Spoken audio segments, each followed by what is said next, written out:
They called Marcus a threat for defending a scared black boy. No weapon, no resistance. But the report stamped it. Justified force. A 73-year-old black man, beaten and left in the street. Because protecting someone who looked like him was seen as a crime. The boy stood shaking. What they didn't know? The man they brutalized was his father. They called it procedure. But to them, he was just a black man in the way. Marcus stayed away for 8 years. Not because he forgot, but because his skin was never welcome. Then came the call. Your father. They left him for dead. At the hospital, swollen, silent, unrecognizable. No report, no charges, just silence. The kind this system was built to keep. Before we continue, comment where you're watching from. Don't forget to like and subscribe. Because tomorrow's episode is even more shocking. Chapter 1. The Fall, the Push That Echoed. Chapter 1. The sidewalk on Monroe Avenue was just beginning to fill with the quiet rhythm of midday movement. Shops hummed open, mothers steered strollers, and students lingered near coffee stands.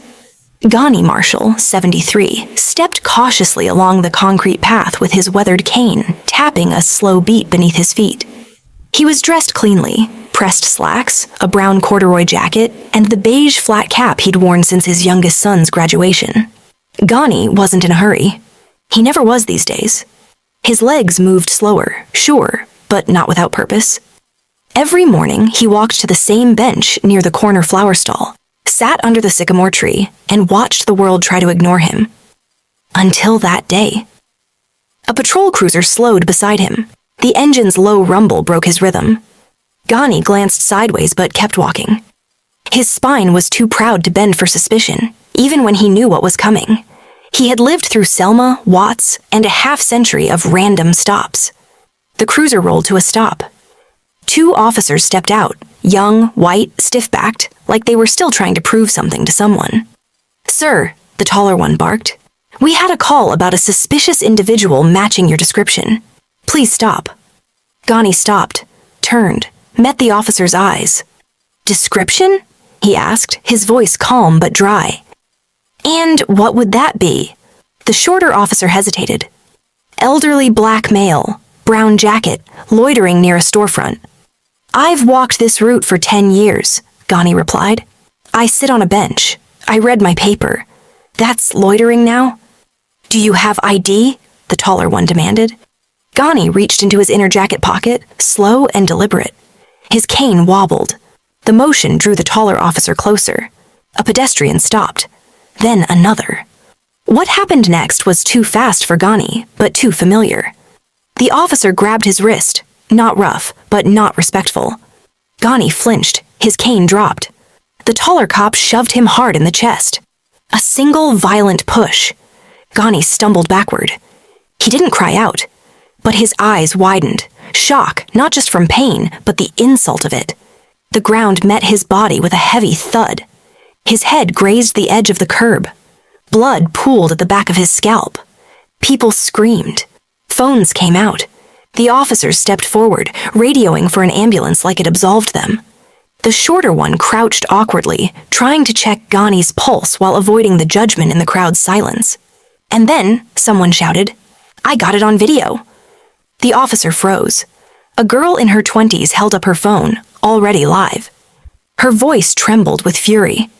"You pushed him! He wasn't doing anything. I saw everything." Others joined. The bystanders who usually walked away were now rooted in place by outrage. The city's silence cracked. An ambulance arrived 7 minutes later. Ghani didn't move, but his eyes fluttered open long enough to say one thing, to no one and everyone. Still, not free. He was rolled into the back. The crowd parted, but not without voices rising, questioning, filming, demanding names. The officer who pushed him tried to explain, to the paramedics, to his sergeant, to the crowd. But the video had already spread. One push, a lifetime of resistance, captured and uploaded. By sunset, the image was everywhere. An old man on the pavement, his cane lying beside him. The officer's hand still half extended, like the shove hadn't finished echoing. What they didn't know, what no one yet understood, was that Ghani Marshall wasn't just some old man. He was once a fighter, a freedom marcher, a teacher, a builder, and now a symbol. Tomorrow the city would wake up different. But first, it had to see who it shoved to the ground. Chapter 2. A name remembered, the push that echoed. Chapter 2. By morning, the city had a new name on its lips, Ghani Marshall. The video, just 32 seconds long, had racked up over 2 million views overnight. Local news outlets played it on a loop, while social media turned the image of Ghani lying on the pavement into a symbol, a warning, and a rallying cry. Hashtags exploded. Number sign justice for Ghani, number sign he was just walking, number sign still not free. But behind the trending topic was a man. One with a past few people had bothered to learn, until now. In a small apartment on the west side of the city, a young man sat at his laptop, eyes scanning the footage. Marcus Ellison wasn't a journalist, not in the traditional sense. He was an independent researcher, known for digging into local cases where black citizens were mistreated by the police, and often silenced before the truth surfaced. Something about Ghani's expression haunted him. There was pain, yes, but also restraint, dignity, a quiet that refused to beg. Marcus opened another browser tab. He typed, Ghani Marshall, City Records. Nothing relevant came up, at first, but then he found it. A 1973 article scanned from an old black newspaper, the Free Chronicle. The headline read, Young teacher arrested at protest, refuses to apologize for truth. The photo was grainy, but Marcus recognized him instantly. The same sharp jawline, the same defiant posture. Ghani had been part of the city's black educators movement, marching for equal pay, books without racial slurs, and freedom to teach black history without fear. Marcus leaned back. They really pushed a legend. He kept digging. Ghani had taught in 3 different schools before quietly retiring. He'd written a small book, self-published, about civil disobedience in the classroom. He'd spoken at community centers, mentored boys from broken homes, showed up at every school board meeting for over a decade. But after his wife passed in 2008, Ghani faded from public life. No more speeches, no more rallies, just long walks, silent benches, and a world that moved on too quickly to remember. Until the shove. Marcus emailed his contact at the city paper. You need to know who you hurt. Ghani Marshall isn't just a victim. He's the reason this city has schools at all. At the hospital, Ghani remained sedated. A concussion, 2 fractured ribs. But he was stable. A nurse, Latina, mid-30s, stayed close by even after her shift ended. She'd recognized him. Her older brother used to talk about Mr. Marshall like he was a prophet. She whispered, They don't get to erase you. Across the city, people started showing up. First at the sidewalk where it happened, flowers, signs, candles. Then at City Hall, demanding accountability. Not just for the officer, but for the system that trained him to see a black elder as a threat. The mayor held a rushed press conference. We are investigating the incident with full transparency, she said, her voice tight. We've placed Officer Blake Coleman on administrative leave pending review. The crowd wasn't satisfied. Pending review? Someone shouted. We all saw it. At the back of that crowd stood a man in uniform, dark suit, black tie, a scar near his temple. His name was Elijah Marshall, Ghani's son. He hadn't been home in 5 years. A federal civil rights attorney based in D.C., Elijah had fought in courtrooms across the country. But he never expected his father would become one of his cases. He looked at the sign someone held. Still not free. His jaw tightened. Then maybe it's time they paid the price for that freedom. He turned, phone in hand, and began dialing. The city thought it was just an old man. But now it would remember his name. Chapter 3. Echoes in the Crowd. The Push that Echoed. Chapter 3. The morning after the mayor's lukewarm press conference, the city woke to something unexpected. Organized protest. It wasn't just the usual crowd. Students with signs, elders in folding chairs, activists with megaphones. It was everyone. Shop owners, clergy, teachers, even people who'd never marched for anything in their lives. They gathered outside City Hall and on the steps of the courthouse, unified by a single searing image: a frail black man shoved to the ground, cane midair, as if dignity itself had been struck from his hands. The video hadn't just gone viral, it had gone global. Elijah Marshall stood behind the podium in front of the courthouse, his face calm but eyes storming. He wore no robe or badge of office, only a crisp white shirt with the sleeves rolled to his forearms, scar visible, defiance sharper. "My father," he began, "survived fire hoses, baton charges, and a curriculum designed to erase his worth. He marched for children he didn't know. He taught history they didn't want written. And yet here, he was treated like a criminal for walking upright while black." Cheers rose. Some wept. "I've fought civil rights cases in Texas, in Florida, in Missouri," he said. "But I never thought I'd come home to find the same battle waiting on my own sidewalk." The press leaned in. Elijah let the silence hang before he dropped the words. "I'm filing suit against the city of Larchmont, the Larchmont Police Department, and Officer Blake Coleman for unlawful use of force, aggravated assault, and violation of civil liberties." Gasps. Cameras clicked. Reporters shouted over each other. "Mr. Marshall, have you spoken with your father?" "He's awake now," Elijah replied, "and he remembers everything." At Ghani's hospital room, flowers lined the windowsill, cards, drawings from kids. An old friend from his teaching days sat quietly at the edge of the bed, reading him headlines. "They're marching for you, Ghani," she said, voice low. "You hear that? The whole damn city." Ghani smiled weakly. "It's not for me. It's for what we all been pushed down for." He shifted, wincing. His ribs were bruised, but his resolve was solid. He turned his head toward the small TV screen. Footage played of Elijah speaking. Ghani's hand twitched slightly, and the nurse lowered the volume. "He came back," Ghani whispered. "Yes, he did." Meanwhile, in the police department break room, Officer Blake Coleman sat stone-faced, watching the footage again. Over and over, the shove, the fall, the silence, the crowd, the voice shouting, "I got it on video." His partner, Officer Hughes, muttered, "They're making it sound like you murdered the guy." Blake didn't respond. He stared at the screen. Somewhere inside him, he thought, "I didn't mean for it to go that far." But another voice whispered louder, "You didn't care enough not to." Later that day, he was summoned to Internal Affairs. The tone had changed. The questions were sharper. The usual shields, standard procedure, officer safety, were losing weight. And by nightfall, the chief of police announced on local news, "Pending investigation, Officer Coleman's badge and weapon have been suspended.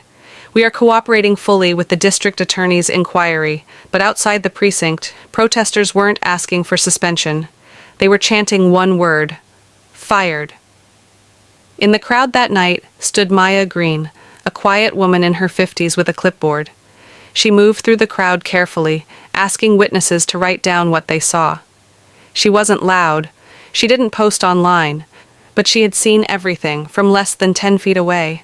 And what no one knew yet was that Maya used to work internal affairs herself, until she blew the whistle on a cover-up and was buried in bureaucracy. She saw what Blake Coleman did, and she wasn't going to stay silent. Chapter 4. The Sun Returns, the Push That Echoed. Chapter 4. Elijah Marshall sat in the spare chair beside his father's hospital bed, his tie loosened, sleeves rolled back to his elbows. It had been 14 years since he sat in this room. Room 403, the same hospital, the same floor where his mother had passed. That day, Ghani hadn't cried. He just stared out the window for hours, murmuring something about how the world keeps taking. Now Elijah was back, not as a son seeking comfort, but as a man who had run out of reasons to stay away. "You should have called me sooner," Elijah said softly. Ghani's eyes met his, a half smile beneath the bruise forming on his cheek. "You were busy changing the world." "I would have come," Ghani chuckled through the pain. "Maybe. But this city, it always had a way of pushing you out. Elijah didn't reply. He looked down at his hands. Big hands, like his father's. Steady hands that once held law books and now gripped legal briefs like they were shields. But they trembled when he saw the photo, the one from the viral video, his father's cane midair, his body halfway to the pavement. That image burned behind his eyes.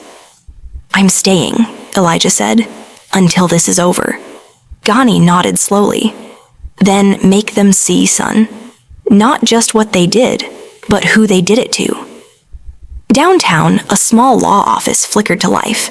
Elijah had called in help. 2 colleagues from DC flew in that morning.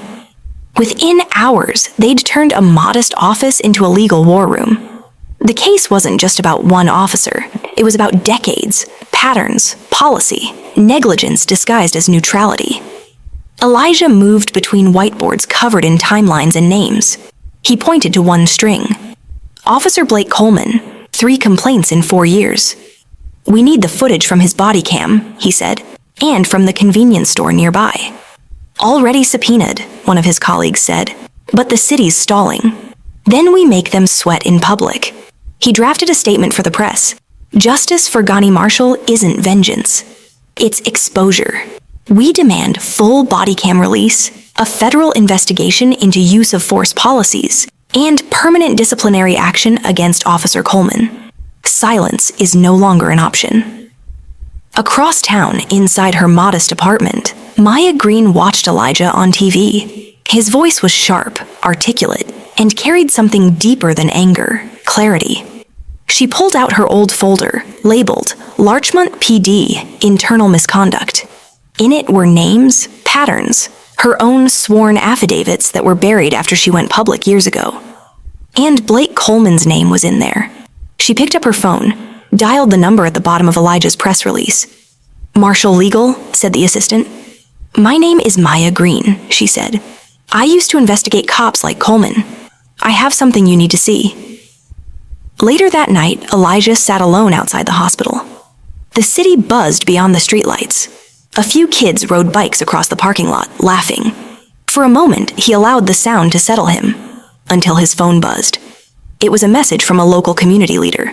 The text was short. "You'll want to come to tomorrow's town hall. There's someone asking for you." Elijah stared at it for a beat. He typed back, "Who?" The reply came a minute later. "Blake Coleman's high school teacher. He says Coleman wasn't always like this. Said something changed in the department." Elijah closed his eyes. Of course, because the system didn't just create victims. It also shaped the men who pulled the triggers, slammed the bodies, ignored the laws. It trained them. Tomorrow, Elijah would walk into that town hall not just to speak, but to start pulling up roots. Chapter 5, Buried Wounds, the Push That Echoed. Chapter 5. The town hall was packed beyond capacity. The fire marshal had capped the room at 100, but at least 50 more people stood along the back wall and spilled into the corridor. Folding chairs groaned under the weight of tension. The air held that uneasy silence, thick with unspoken anger and cautious hope. The podium at the front looked tiny beneath the mural of Larchmont's so-called Heroes of Justice, an ironic title, given that not a single face on that wall was black. Elijah Marshall arrived just before the clock struck 6. His presence was magnetic. Some applauded softly. Others just nodded, grateful he showed up. He wasn't here to make noise. He was here to make history.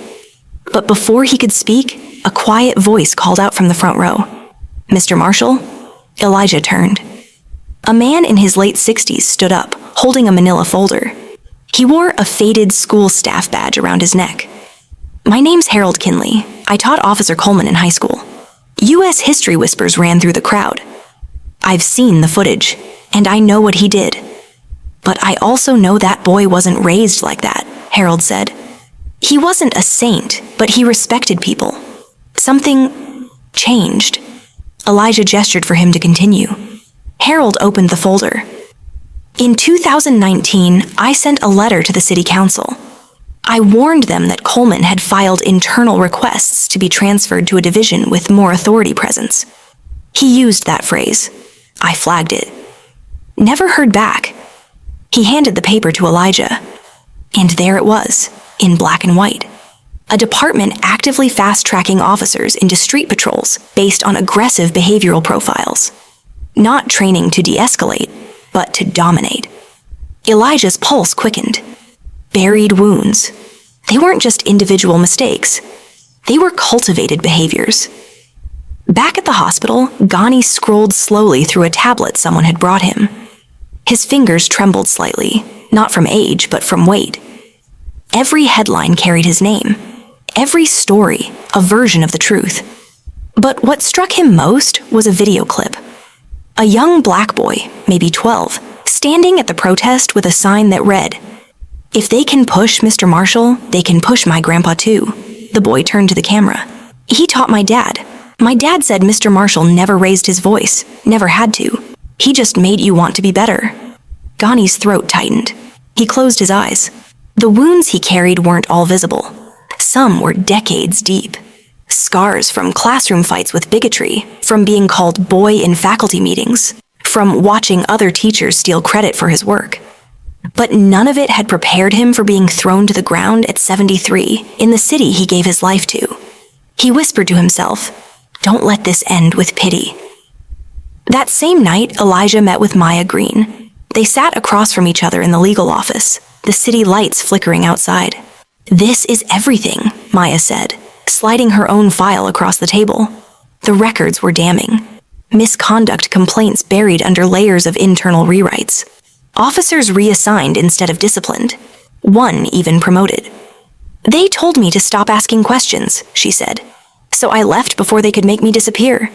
Elijah nodded. "But now you're here. And I want in." He extended his hand. "Welcome back to the fight." The next morning, Elijah submitted a formal motion to the district court. A petition to open a federal investigation into systemic abuse of authority within the Larchmont Police Department.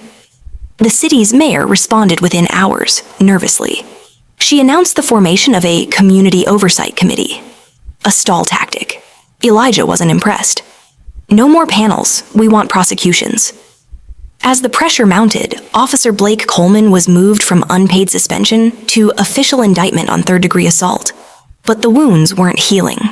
They were opening. And now, the city could finally feel them. Chapter 6. The trial they tried to bury the push that echoed. Chapter 6. The courtroom was quieter than anyone expected. Reporters lined the back. Activists packed the pews. On the left sat Elijah Marshall and his legal team, poised and immovable. On the right, the defense table, where Officer Blake Coleman sat with a pale face and a well-paid attorney whispering in his ear. Judge Margaret Ellis presided. Stern, efficient, not easily swayed by press coverage. But even she couldn't ignore what this trial meant to the city of Larchmont. The world had watched an elderly black man fall. Now they were watching to see whether justice would rise. The prosecution began with the video, played in full, frame by frame. No edits, no commentary, just the shove. The silence afterward hit harder than any word. Then came the witness testimonies. First was Jasmine Reyes, the barista who worked across the street. She described how Ghani always came at the same time, never caused trouble, often tipped well, even when he only ordered water. "He sat, he read, he smiled," she said. "That's all, until that officer showed up." Next was Dr. Harold Kinley, Coleman's former teacher. He read his letter aloud, the one that warned about Blake's transfer request. The courtroom stirred. Then came Maya Green. The courtroom shifted when she took the stand. Her voice was calm, her tone steady, but her words sliced through the defense like wire. "I was internal affairs. I flagged Coleman twice. I was told to let it go. I didn't. And 2 weeks later, I was reassigned to traffic analysis." Elijah leaned forward. "Were your findings ever investigated?" "No," she said flatly. "They were erased." There it was. Proof that the shove wasn't just an isolated act.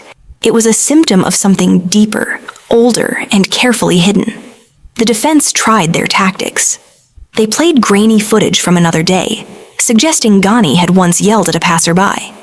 They brought in a use of force expert who claimed Coleman's shove was within standard control procedure. But then came Ghani himself. He walked in slowly, supported by a nurse, cane replaced by a walker. The courtroom rose, not out of obligation, but reverence. He sat, adjusted his collar, and faced the jury.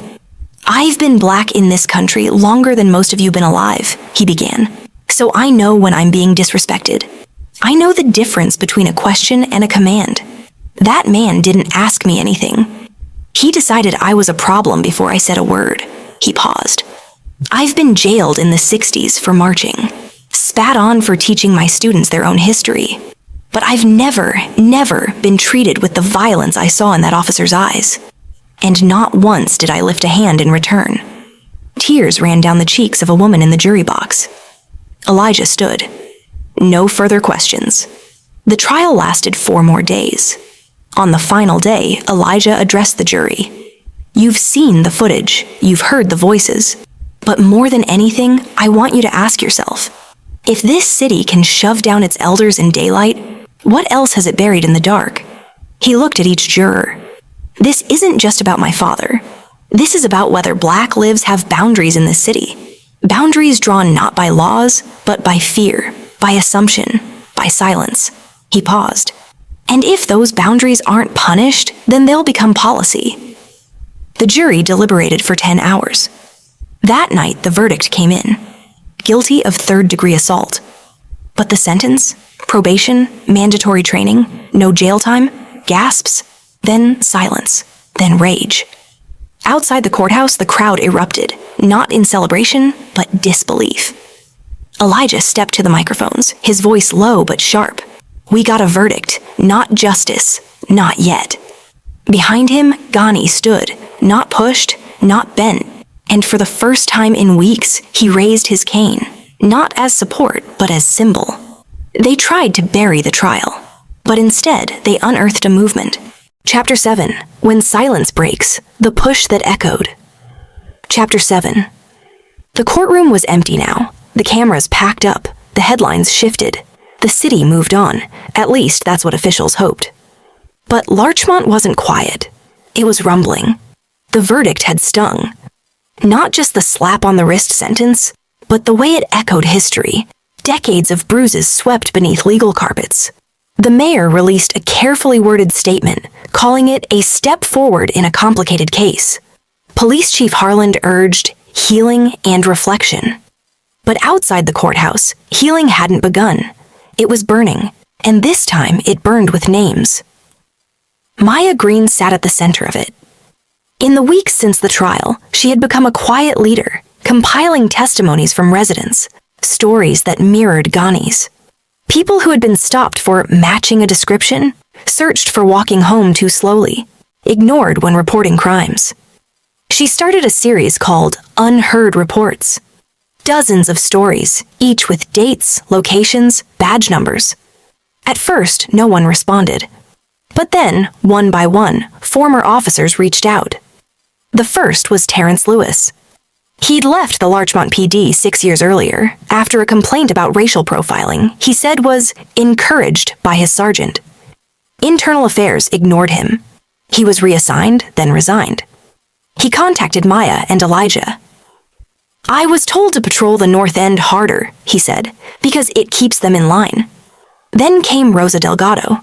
She was still an officer, still on the force, and she was ready to risk everything. She met Elijah at a quiet diner on the edge of the city. "You need to see this," she said, sliding over a thumb drive. Inside, dozens of internal memos. Some were marked confidential. One in particular stood out. It detailed a presence protocol used to justify stops in neighborhoods with higher resistance potential. Translation: stop more black men. Intimidate, create control through fear. Elijah stared at the screen. This was approved? Rosa nodded. They even ran trainings on it. Told us it was proactive policing. Why are you giving this to me? Because I saw what they did to your father, she said. And I'm done being silent. Elijah called a press conference the next morning. This time, he wasn't behind a podium. He stood in front of a mural of Ghani, painted by local youth, the image of him holding his cane like a staff, gaze steady. He read from the memo. He read names. And he demanded the Department of Justice open a federal investigation into Larchmont PD. "This is not a city with one bad cop," Elijah said. "This is a city with a script, and we have the receipts." The mayor tried to push back, claimed the documents were taken out of context. But the press had already picked it up. CNN, MSNBC, BBC. The pressure was no longer local. Meanwhile, Ghani walked again. Slow, careful steps. He insisted on returning to the bench where he was shoved. When he got there, he didn't sit. He stood. People gathered around him, unsure what to do. He looked at the space, at the cracks in the pavement, at the cane he still carried, and he said one sentence. "They tried to silence me. But now look who's speaking." Dozens of voices lifted behind him. A wave of clapping, shouts. The silence had broken, and in its place, a choir of truth. Chapter 8. One officer, two faces. The push that echoed. Chapter 8. The deeper Elijah and Maya dug, the clearer the contradiction became. Officer Blake Coleman wasn't just a man who shoved an old black teacher. He was the mirror of a department that taught him exactly how far to push, and when to smile while doing it. On paper, Coleman was a model cop. Community outreach volunteer, high attendance, a glowing annual review that read, "Assertive in high-risk areas, shows promise in leadership." But Maya had seen what hid behind those lines, and so had others. She tracked down Latasha Moore, a black woman who filed a complaint 3 years ago after being pulled over by Coleman and told, "Women like you are always looking for trouble." The file was closed. Reason? Uncooperative complainant. When they found her, Latasha was working nights at a pharmacy, still angry. "He said I was lucky to be let go," she told them. Like freedom was a gift he handed out. She signed a new affidavit. Then came Darnell Rivers, a high school junior now, but 2 years ago, just a scared 15-year-old riding his bike home. Coleman had stopped him for fitting a description, threw his bike, handcuffed him, never filed paperwork. "I cried the whole time," Darnell said, eyes down. "He kept saying I was making it worse." The boy's mother had tried to report it. No one called back. But now Elijah had built something the department didn't expect, a pattern. Inside the precinct, Coleman still had supporters. Some officers said he was a scapegoat. Others kept quiet, but not all. Officer Ian Blake, a rookie, approached Rosa Delgado in the parking lot late one evening. "You going public with all this?" he asked. "I already have." He glanced around. "Then tell them about the tests." "What tests?" "The ones they made us take during training," he said. "The simulation drills. They never used white suspects. Always black or Latino. Every threat looked like Darnell Rosa's breath caught. She wrote everything down." Elijah held another press conference. He titled it, "Two Faces, the Public Image and the Private Policy." Behind him, a large screen played a split view. On one side, Coleman handing out candy at a school fair. On the other, Coleman shoving Ghani Marshall to the concrete. Elijah spoke with measured fury. They taught him to smile in front of cameras and to push in the dark. "We are not just prosecuting an officer. We are confronting a department that rewarded the performance and buried the reality." He paused, letting the silence thicken. And Blake Coleman didn't invent this system. He just played the role too well. That night, the city council held an emergency session. For the first time in decades, citizens were allowed to speak uninterrupted. Ghani was there. He walked slowly to the microphone, flanked by Elijah and Maya. The room fell silent. "My name is Ghani Marshall.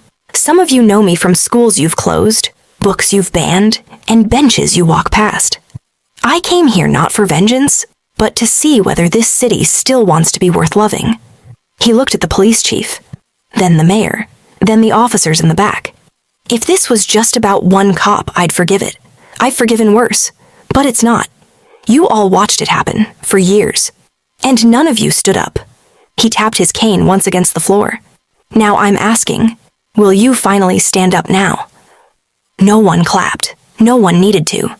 They had been spoken to, not just with words, but with truth. The department was quiet the next morning. Then came the announcement. Chief Harland had resigned. Officer Coleman's supervisor was placed on indefinite leave, and 2 civil rights investigations were formally launched by the Department of Justice. The 2 faces of Officer Coleman were finally exposed. But the city was only beginning to face its reflection. Chapter 9. Justice, almost the push that echoed. Chapter 9. The resignation of Chief Harland rippled through the city like an aftershock. The department scrambled for footing. Press statements were vague. Internal reviews promised transparency. But the public didn't need promises. They needed proof. For once, they weren't just asking for justice. They were demanding it. In a candlelit town vigil outside the courthouse, Elijah Marshall stood with his father beneath the growing mural wall, portraits of lives impacted by racial profiling. Next to Ghani's likeness were newer faces: Darnell, Latasha, Terrence. The city had begun to see itself. But justice? That was still being debated inside courtrooms where faces in black robes weighed evidence against comfort. The second lawsuit, Marshall v. Larchmont Police Department, opened on a Monday morning under federal jurisdiction. This time, the stakes were higher. Elijah stood before a bench of 3 judges. His tone was sharper now, not loud, just surgical. "We are not alleging misconduct," he began. "We are proving a blueprint of dehumanization. Not one officer, not one incident, but a sustained culture. A machine." He laid out timelines, documents, policies, testimonies. It wasn't a story, it was a pattern carved into the walls of city leadership. The defense leaned heavily on community efforts, offering reports of police cookouts, toy drives, and student scholarships. They portrayed Coleman as a product of high-pressure misjudgment. But then Rosa Delgado took the stand again. She read from one of Coleman's internal evaluation logs. "Shows confidence in maintaining control in minority-dense zones." And then, in a chilling tone, she added, "That line? It was under strengths." Meanwhile, Ghani, now more mobile, returned to his old school, vacant, closed by budget cuts. He stood in the hallway where he once taught kids about Malcolm and Maya, Langston and Lorraine. The paint was chipped, the lockers rusted, but the floor still creaked the same under his steps. He ran his hand along the wall. "These walls never forgot how loud silence could be," he whispered. A young girl approached, maybe 10 years old. She'd seen him on TV. "Are you the man they pushed?" He smiled softly. "I'm the man who got back up." By the 3rd week of the federal trial, momentum shifted. The Department of Justice filed an amicus brief supporting Elijah's findings. National press picked it up. Celebrities posted. Donations poured in for a local justice fund. And then came the city's final attempt to settle. They offered Ghani a 7-figure payout. Silence money. But Elijah barely glanced at the envelope before sliding it back. "We don't want compensation," he said. "We want correction." Still, even victories in court feel hollow when the wound is too deep. The final verdict. The court recognized the Larchmont PD had engaged in practices inconsistent with equal protection, but stopped short of ordering structural overhaul. A partial win. Elijah stood at the courthouse steps, press swarming. "They admitted harm," he told them. "But they won't yet dismantle the tools that caused it." He turned toward the crowd. "That part is still on us." That night, Ghani returned to the bench. This time, he wasn't alone. Children sat beside him. Mothers stood behind him. Teenagers brought sketchbooks, drawing portraits of the old man with the cane. He looked up at the stars. "Almost," he whispered. Not bitter, just unfinished. Chapter 10, Never Just a Shove. The Push That Echoed. Chapter 10. It started with a shove, but it would never end there. A year had passed since Ghani Marshall hit the concrete. 12 months of trials, protests, revelations. And yet, what stayed with people wasn't just the violence, but the silence that followed it. The kind of silence that had grown too comfortable in Larchmont. But now, things sounded different. At the city council chamber, a new mural spanned the rear wall, approved by unanimous vote. It showed Ghani not falling, but rising, his cane raised like a gavel. Behind him, children followed. onlookers, neighbors, his son. Elijah Marshall stood at the podium, no longer as a guest, but as Larchmont's newly appointed Director of Civil Rights and Community Oversight, a position that hadn't existed before, a position the people demanded. He looked at the council members seated before him. "We didn't win everything," he began, "but we shifted the ground beneath their feet, the ground where they thought no one would stand." The room was full. Teachers, nurses, young organizers, Rosa Delgado, Maya Green, and Ghani, seated in the front row, cane in hand, wearing a quiet smile. Elijah's voice sharpened. "This department will no longer police in the shadows. Every complaint will be investigated, every training evaluated. And let this city be the first to say, we pushed a man down and we got back up with him." The crowd rose to its feet. Applause thundered, but no moment was louder than the one that came next. Ghani Marshall stood, without help. He walked to the front, step by careful step, and faced the people who once walked past him like a ghost. "My name is Ghani," he said. "I taught for 42 years. I raised a son who holds the law like a torch. And I survived a shove that wasn't meant just to move my body. It was meant to remind me of my place." He looked around. "Well, I know my place. And it's right here, in front, speaking, still standing." Gasps, applause, some tears. He raised his cane. "This city didn't break me. It told the world I still matter. And now, you do too." In the months that followed, Officer Blake Coleman was permanently decertified from law enforcement. The DOJ opened broader inquiries into departments statewide. The Ghani Marshall Youth Fellowship launched its first cohort, 15 students from Larchmont's toughest neighborhoods, mentored by survivors of injustice. A city once known for silence became a blueprint for resistance. And Ghani? He still walked Monroe Avenue. The cane still tapped the pavement. But now, people nodded. They greeted him. Some just smiled in passing. But every once in a while someone would stop, take a breath, and say, "Thank you for not staying down." Because it was never just a shove. It was a beginning.